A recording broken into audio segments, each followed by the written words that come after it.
네, 다음은 김정수 전문가 만나보시는 시간이죠. 바로 연결하겠습니다. 전문가님 안녕하세요. 네, 안녕하세요. 반갑습니다. 정수투자 김정수 전문가입니다. 네, 너무 크게 뉴욕장이 빠져가지고 오늘 걱정을 했는데 생각보다는 좀 다행이다라는 생각이 지금 시간이 가면서 조금 더 들고 있는 것 같아요. 오늘장 한마디로 어떻게 정리하시겠어요? 오늘장 한마디는 공포와 투자 심리 불안 요소가 커지는 구간. 네, 이렇게 제가 정해봤습니다. 투자 심리가 많이 앞으로 더 흔들리게 될까요? 어떻게 보세요? 투자 심리가 지금은 좋게 형성되기가 어렵잖아요. 그래서 저는 요거를 좀 역발상 전략을 좀 제시를 합니다. 지수가 급등이 나오거나 급락이 나오거나 이게 어느 정도 범위에서 움직이느냐에 따라서 지금 현재 시장을 이제 하방에 대한 대비로 보느냐 아니면 이제 상방에 대한 대비로 보느냐 이게 되게 중요한데요.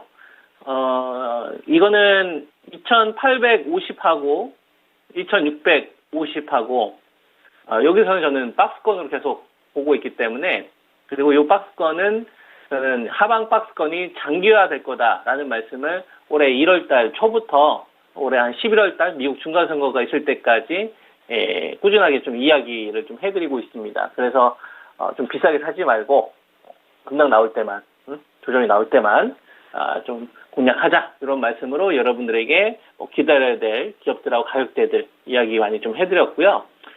여기에 맞춰서 이 시장의 어떤 키를 누가 가지고 있느냐가 되게 좀 중요할 것 같은데, 지금 시장에서 제일 화두가 되고 있는 거는 이 미국 국채 수익률이라고 봅니다. 국채 수익률. 그죠? 여기서 지금 공포가 굉장히 좀 커지고 있는 거거든요.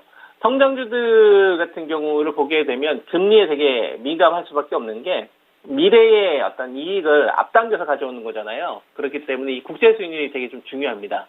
미국 10년물 국채 수익률 같은 경우를 보게 되면 지금 한 3.6% 정도? 우리가 신고가를 한번 갔다가 그리고 나서 이제 조정 흐름이 나오면서 이제 반등을 하고 있는데, 제 눈에 띄는 건 뭐냐면 해외 시장은 전저점이 붕괴가 됐는데도 불구하고 미국 10년물 국채 수익률은 전고점을 못 넘어가더라. 요게 전 중요합니다. 그리고 2년물 같은 경우도 한번 보면요. 2년물 국채 수익률이 지금 한 2.74% 정도 되고 있는데, 요거 같은 경우를 보게 되면 10년물보다는 좀 단기채잖아요. 그죠? 단기채 같은 경우를 보게 되면 전고점 좀 넘어섰죠. 그죠? 5월 6일 요 시점을 보게 되면. 근데 조금 더 과거로 가보면, 발표됐던 요 시점. 그러니까 FOMC 회의에서 이 파월 의장이 75베이스 포인트 인상은 없다.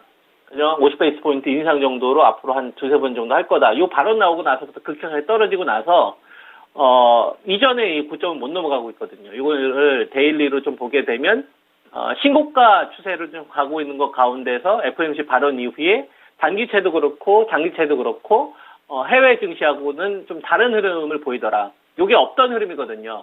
그러니까 해외 증시 차트를 좀 비교를 해보면 대표적으로 이제 나스닥이 전저점을 깨지고 있는데, 이 금리는 곧 돈이잖아요. 이 돈들은 미리 이제 반응을 좀 하기 시작하는 것 같아요. 요번에 국채 수익률에 따라서 인플레이션과 관련된 부분들은 작년도부터 나왔던 내용이고, 요거를 괴롭히고 있었던 요인들이 이제 러시아 전쟁이라든가 아니면은 중국의 좀 봉쇄 조치, 그죠? 요런 거로 인해서 지금 계속 괴롭혔잖아요. 그럼 이게 첫 번째 펀치를 맞았었을 때는 굉장히 아픕니다. 작년도 같은 경우를 보게 되면, 작년 하반기 같은 경우를 보게 되면, 이 인플레이션과 관련된 금리 정책의 이 변화가 나오면 굉장히 좀 공포스러울 수 있지만, 이게 두 번 반복되고 세 번 반복되게 되면 요 공포 지수 같은 경우에는 이제 점점 떨어지고 있거든요. 이게 지금 현재 시장에서 되게 좀 중요한 키를 가지고 있을 것 같아요. 즉, 악재나 호재가 지금 번번이 나오고 있는데, 호재와는 뭐 개별 기업이기 때문에 크게 영향이 없지만, 이 악재를 이용을 해서 만약에 반대 매매나 신용불량 청산이 나오는 주식들 같은 경우에는 돈들이 미리 선반영돼서 오히려 올라갈 수가 있다 이거죠. 악재가 나오는데도 꼬리가 발색이 된다든지, 이런 것들을 우리가 활용하는 게 이번 달, 좀 5월 중순으로 가는 데서 제일 중요한 투자 포인트다. 이렇게 말씀을 좀 드릴 수 있을 것 같고요. 그 다음에 금융주의 움직임도 되게 중요할 것 같습니다. 우리가 대표적으로 금리 인상 수혜주로 보면 은행주를 이야기할 수 있잖아요. 뭐 대표적으로 이제 KB금융 같은 녀석들을 좀 보게 되면 지금 보게 되면 금리 인상과 관련되어서 가장 민감하게 작용할 수밖에 없는 게 KB금융입니다. 외국인들이 특히 올해 들어서 제일 많이 샀는데 그러면 우리가 좀 여기서 한번 의심을 한번 해봐야 된다는 얘기죠. 무슨 얘기냐면 금리 관련되어서 지금 내용들이 나오고 있으면 신고가를 향해서 가는 흐름들이 빨리 나오고 있어야 된다 이겁니다. 지금 금융주들 같은 경우를 보게 되면 신한지주 정도 같은 경우에는 전고점이 좀 돌파가 좀 시도하는가 싶더니 거래량은 안 붙거든요. 그러니까 금융주들이 신고가를 가서 이 흐름이 완전히 금리 관련된 주식들로 가면은 안 되겠구나 이런 분위기를 만들어야 되는데 그게 지금 안 만들어지고 있다. 그죠? 그럼 여기서 우리가 한번 생각을 해볼 필요가 있는 거죠. 고점에 있는 주식들하고 저점에 있는 주식들하고 비교를 해봤었을 때 금리 인상 수혜주로 대표되는 은행주들 이런 은행주들이 신고가를 만약에 돌파를 못한다. 금리를 이렇게 자극시키고 있는데도 불구하고 그러면 이건 재료가 좀 식상해지고 있는 거니까 이번 하단 박스권 전략을 여러분들이 세우셨을 때 금융주들이 만약 추세가 무너지는 흐름들이 나오면 반대매매 나왔던 성장주들에 대한 급격한 이제 반등 포인트가 나올 거라는 거를 대비한 상태에서 이번 구간을 좀 바라보는 게 좋지 않을까 이런 말씀을 좀 드리고요. 그 기준으로 좀 제시해 드릴 수 있는 게 금융주들 같은 경우에는 이 금리 인상이 몇 번 정도 할 것이냐가 중요한 게 아니라요. 금리 인상 기조를 가져갈 거냐 아니면은 금리 인하 기조로 갈 거냐 중립된 상태로 갈 거냐 이게 되게 중요한 거거든요. 2016년도에서 17년도 가는 구간에 보면 KB금융 시세가 크게 한번 났던 시기가 있었죠. 그리고 그 전까지는 주가가 거의 한 4년 동안 누워 있었던 이런 흐름들이 있었고요. 그죠? 2017년도 5월 달에 문재인 대통령 취임하기 전에 사실상 금리 인상을 올렸던 시점은 없었습니다. 대부분 다 금리 인하를 했었던 요 구간은 금리 인하 시기고요. 2017년도 5월 달에 문재인 대통령 취임하고 나서 그리고 나서 11월 30일 날 요날 처음으로 금리를 1.25%에서 1.5% 정도 한국은행에서 올렸거든요. 그럼 그 전엔 뭐냐면 금리 인상 기대감을 올랐었던 거죠.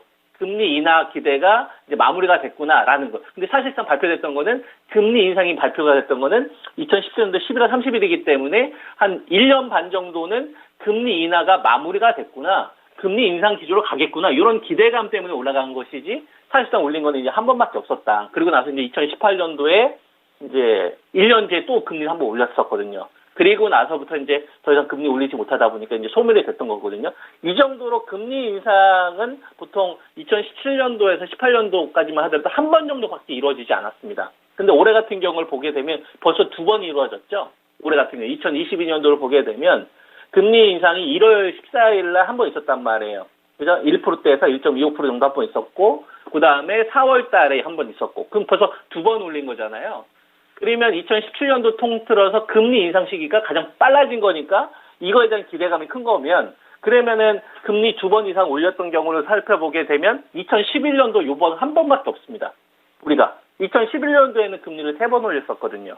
1월달, 3월달, 6월달. 그 당시에 이제 금리가 2.5%대에서 3.25%대까지 계속 세 번 정도 올렸었거든요. 요 정도의 기대감이 형성됐던, 그러니까 금리 세 번을 올렸던 시점보다는 당연히 넘어가야 될 거 아닙니까? 올해가, 금리 세 번 이상 올릴 수 있을 만한 상황이 된다면, 즉, 프리미엄을 주려고 한다면 랠리가 나와야 된다 이거죠. 근데 만약에 랠리가 안 나온다고 한다면, 기대 수익률은 적고, 성장주 쪽에 대한 자금 이동을 배분을 해볼까? 요런 식으로 좀 자금들이 바뀌는 게 아닐까? 이런 거에 대한 좀 여러분들 기준축으로 좀 바라보시면 될 것 같고요. 그래서 이제 그동안 제가 IT 반도체나 배터리나 그다음에 언택트 게임즈 기다려야 될 가격대들 이런 거 정말 많이 이야기해드렸었거든요. 그거 좀 잘 꼭 참고하셨으면 좋겠고 그리고 나서 이 금리에 대한 이 추세 변화가